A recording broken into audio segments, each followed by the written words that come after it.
What's up guys, this is Aaron from GearUP and welcome to today's episode. I'm so glad to see you because this time we're going to be talking about one of the things that's setting this country on fire. And no, I'm not talking about the coronavirus. I'm talking about in the year 2020, a big fad has taken over the country. Everyone wants a true wireless earbud of some kind. It all started with the Earpods, it got popular in 2019, and in the year 2020, this year, we're inundated with more releases than ever. There are more new models and they're getting cheaper with more features.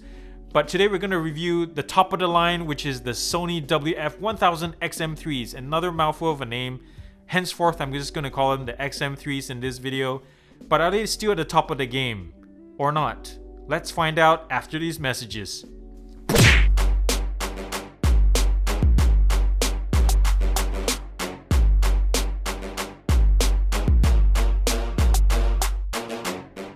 Let's look at the storage/battery case first, and right off the bat the impression you get is of high quality, and this is what separates, I think, the higher end models from the sub $100 category.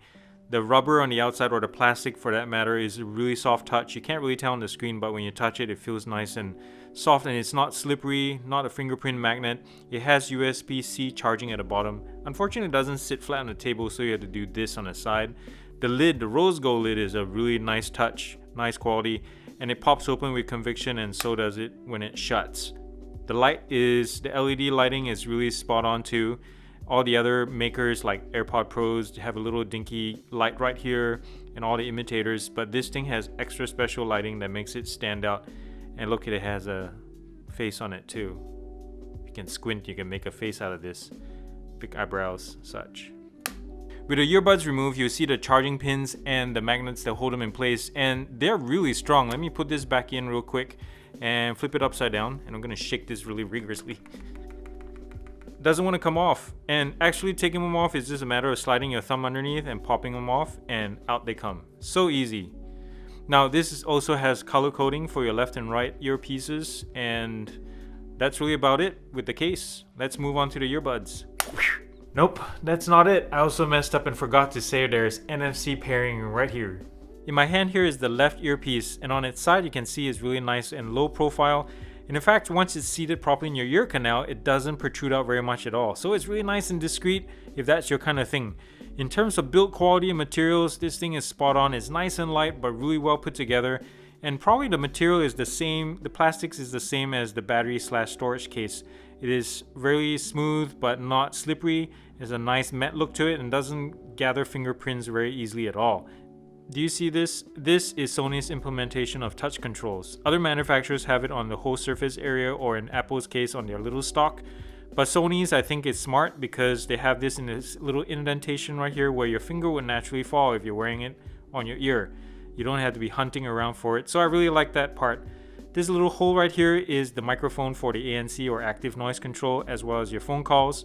On the underside here is the proximity sensor. When you take your earbuds out of your ear, the music automatically stops and also deactivates the touch controls too, so you don't actually hit it. These Sonys come with a generous number of ear tips for different sizes and sealing as well. These are foam ones and they have PU ones, 3 of each, and it's really easy to pop on and off. One little cool design detail is this little indicator nub for the left earpiece. Imagine if you're fiddling for this in the dark, or if you're visually impaired. Finding out which is your left and right earpiece is quick because you have this and you just have to touch it and you know, oh, I have the left one. Nice one, Sony. Before we move on, I'd like to ask your help. If you like this video and enjoy the stuff that I make, remember to click the subscribe button down below to help me grow this channel, and also the bell notification button so you can get notified when new stuff gets published.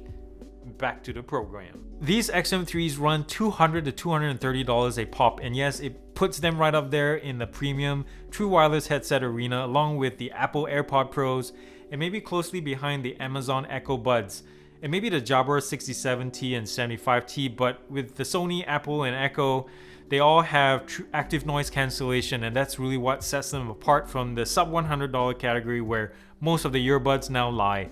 And along with, as a package and as a whole, the Sony just carries a whole lot more premium stuff to justify the price. And really, their active noise cancellation is where it's at, because their headset, also called the 1000XM3, really put them on the map and beat Bose at their game. So they brought this to the Earbuds, and along with their premium quality material and premium build, the app tunability of this and a slightly longer battery life compared to the rest really puts it ahead of the game, and it should be something you should consider. Oh hey, I can see Canada from here. What's up guys? Hey. Let me put this away real quick and let's talk about the positives. There's a whole bunch of things that XM3 is really good at. And first one, of course, we're going to talk about is the sound quality or the sound profile. How good is these things? For the money, it better be sounding good, and Sony knows how to tune this thing. The bass is nice, tight, and solid. It's not Beats Pro kind of level, but I don't like that kind of bass. This thing is nice and tight and low. The mids are really clear, especially the voices. They sit right in the middle of your head. Right there in the staging is really nice and clear, and the highs are balanced and bright. And all throughout the volume spectrum from really low to all the way high, the speakers are never underperforming or overstrained. And I use two test songs. One is the Raiders of the Lost Ark theme song, because as you get towards the end of the song, lesser speakers will get overwhelmed easily. But you can hear the trumpets really well. They're nice and tight. And the other song that I use to test is Johnny Cash's Hurt. And with this one, with his voice, you can hear the rasp, you can hear the guitar, you can hear just him breathing. It is so good, and it's so good in this Sony, and it's just amazing. I hurt myself today to see if I still feel. The other part that I really like is the app control with the headphone app. Nothing creative about that name, the headphone app. You can control and adjust the EQ as you want, but I personally didn't even need to touch it. But if you have to, you can play around with it. Other manufacturers only come with presets, like Apple has presets, but in the Sony, you can play down to the 10-band EQ, which is really awesome.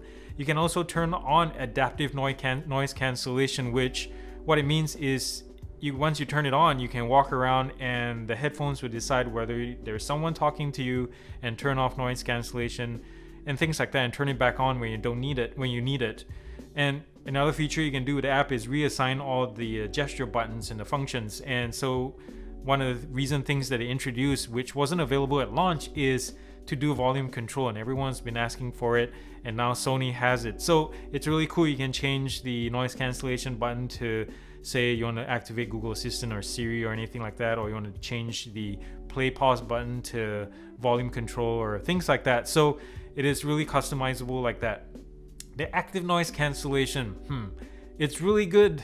I really appreciate it when you put it on and over in an airplane or in my fireplace right here, my pellet stove. It is so noisy, but with it on, it just drowns it out away. But I'll talk about it a little bit more in the negative section because there's something not that great about it.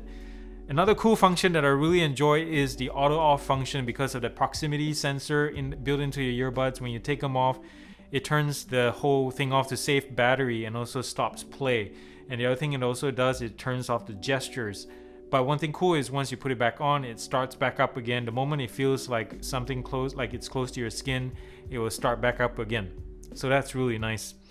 All right, we're in negative territory here, guys. And I'm going to talk about some of the things I do not like about the XM3s. Some of them are minor, and a few of them just really piss me off. And the first one that irks me the most is, why isn't it not waterproof? Come on, Sony, for $200. Why can't I take this to the gym? Why can't I shower with this? This is not, and I hope you didn't think this is a lifestyle earbud that urbanites use, because urbanites also get stuck in the rain, right? They get them wet. So Sony, please make them waterproof the next time. This is kind of ridiculous. Apple has it. I think Amazon has it. Now, as nice as the case is, this thing is baggable, but not pocketable. Thumbs down to this. So I have these on now, guys, with noise cancellation running. So I really hope I'm not talking too loud over these. But earlier I mentioned that the Sonys are really good at canceling out bus noises and air conditioning units and airplane sounds. Even voices fade into the background, and it's really nice. For what these little guys do, it is pretty darn amazing. But that being said, if you have a pair of headsets that are noise cancelling, say if you compare one of the Sony XM3s with the Earbud XM3s, these guys outperform them anytime. I just thought you should know, if you have one of these and you're considering these just for the sake of noise cancelling or convenience, these guys are still better. Bluetooth works the same. Noise cancelling is slightly better. Sound quality is just as good, if not better. I say stick with these. Which brings me to my next point. Price, or really value for money. For 200 something bucks, these things are just out of my price range as well. It's too expensive for my blood. I think they should fall in the $175 to $200 range. And with 2020 and the number of new products coming out, the price race is on, man. So I hope Sony's start dropping. And if you really are interested in these earbuds, the XM3s, wait for a discount, wait for a sale. And before you know it, I think before June comes, you're going to see them drop really much. And I'm quite sure Sony might be coming out with another model soon. Maybe a waterproof one of these called the WF-1000XM3 ZZ Top 430M. Yes, because Sony is really good at names. So all said, if the price is right, you should definitely get one of these guys. They're really amazing. The battery is good. There are some caveats. There's no waterproofing. There's no wireless charging. But other than that, I think this is a really good set to have. The sound and the noise cancelling, oh, it is so good. So get it if you want it. But if not, just wait up for the other models, newer models to come out, or at least wait for this to go on sale. Well, there you have it, guys. I hope you enjoyed watching this as much as I enjoyed filming this, and it was a lot of fun. And if you like to see more of these kind of things like tech videos and reviews and such, you can start by visiting my Patreon page to support me, and also clicking the subscribe button down below, because more subscribers means more attention from YouTube apparently. And also remember to thumbs up if you like this video, and comment down below if you could kindly do so. And thumbs down. Thumbs down if you actually enjoyed watching The Rise of the Skywalker. If you're a fan of The Rise of the Skywalker, the latest episode of Star Wars, and the last one apparently. Enough said. In fact, Cinerant or IMDb, I can't remember which, rated or ranked this even higher than Phantom of the Menace, and we know how much we hated Phantom of the Menace because of, as the French call him, Jar Jar Binks.